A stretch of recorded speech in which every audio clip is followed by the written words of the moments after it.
Hi guys, David and David here from upphone.com and payetteforward.com, and in this video we're going to explain what to do when your iPhone won't turn on after a screen replacement. This can happen for any number of reasons, but when we make videos, we like to start with the simplest fixes first. So first step, hard reset your iPhone. On an iPhone 10, 10R, 10S, 10S Max, 8, 8 Plus, press and release the volume up button, press and release the volume down button, and then press and hold the side button on your iPhone until the Apple logo reappears on the screen. You may have to hold down the side button for 40 seconds. Do not give up. iPhone 7, 7 Plus, it's the volume down button and the side button. Press and hold those simultaneously. And iPhone 6S and earlier, home button, power button simultaneously. Apple logo appears. The next step is a DFU restore. Even if your iPhone looks like it won't turn on, you can, a lot of the time, still put it into DFU mode. To do that, watch our video on how to DFU restore your iPhone. We have different ones for different iPhones. Card above, description section below, all the links you need right there. So DFU restore hard reset didn't work. Let's get down to the actual nuts and bolts of your iPhone. So the first thing to check is your iPhone turning on actually and the screen is broken? Like, let it turn on. Flip the vibrate switch on the side of your iPhone. If your iPhone is actually vibrating, then the phone is on and the screen isn't working. If that's the case, then you have to reseat the connections of the display inside your iPhone. Just disconnect each cable from the logic board, reconnect it, cross your fingers, hopefully it works. Now, one of the things that we found from personal experience really, is that it's very important to disconnect the battery before you try to do a screen replacement, even if it seems like you shouldn't have to, because there's current going through the phone and it's very easy to short something out.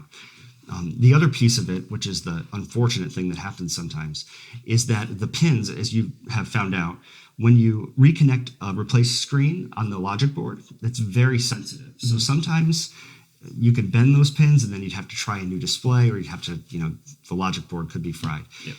But a lot of the time, the replacement screens that people buy aren't the highest quality.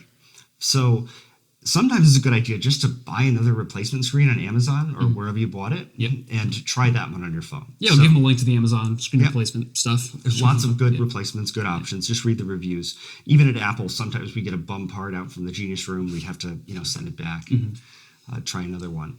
So I would recommend reopen your phone, reseat all the connections, disconnect the battery, reconnect the battery, disconnect the display, reconnect the display. Make sure you're following the guides on iFixit.com to make sure that everything ended up in the right spot, because one little misconnection in here and there can be a problem. If your phone is completely dead after you've tried all of this, it's probably a problem with the logic board of the phone, and you need to get the phone repaired.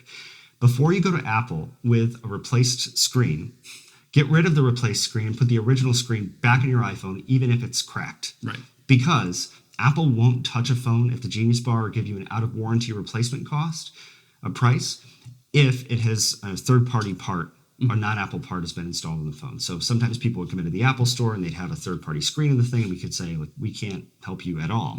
So they'd be on the hook for an entirely new phone. And, if you are on the hook for an entirely new phone, maybe you want to think about upgrading to a new phone. You can use our cell phone comparison tool on upphone.com. Compare every phone, every carrier. And if you switch to a new plan while you're at it, you might save a lot of money. Totally. There's some great deals out there right now. So that's what to do when your iPhone won't turn on after a screen replacement. So thank you guys for watching it. Give it a thumbs up if you enjoyed. Leave us a comment down below. Let us know what you think. If you had this problem before, what did you do to fix it?